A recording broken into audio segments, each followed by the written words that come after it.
आपल्या इथे ज्यांनी कीर्तन केलं असे आपले महाराज आहेत, त्या सगळ्यांना अभिवादन करतो, त्यांचं स्वागत करतो।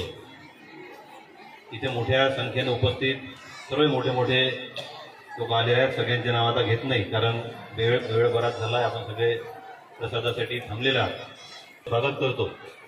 आणि आजच्या या पावन प्रसंगी कारण निवडणूक झाल्यानंतर पहिल्यांदा तसा मी दर्शनाला आलो होतो, परंतु कार्यक्रमाच्या निमित्तानं आपल्यासमोर प्रकट येतो।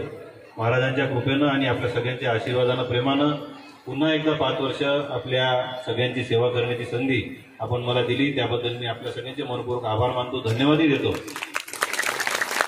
आणि आपले प्रेम आणि आशीर्वाद असेच पाठीशी कायम असू द्यावे अशी आपल्या चरणी विनंती करतो। काकांनी बोलताना सांगितलं जयंता बोल आठवण करून द्या, पण मी विसरत नाही, विसरलो असतो तर हे कदाचित झालं नसतं काम।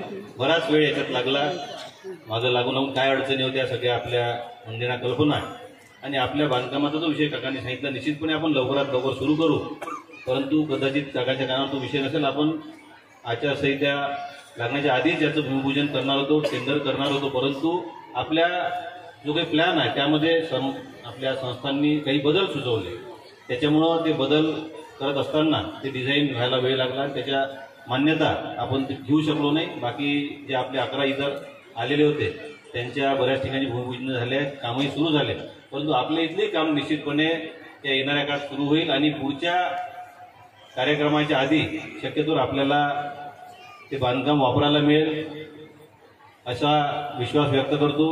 बाकी करून घेणारे महाराजच आहे, सुरेश महाराज आहेत, देवाच्या कृपेने सगळ्या गोष्टी होत असतात, आपण निमित्त मात्र असतो, त्यामुळं त्यांच्या हातूनच ते होईल।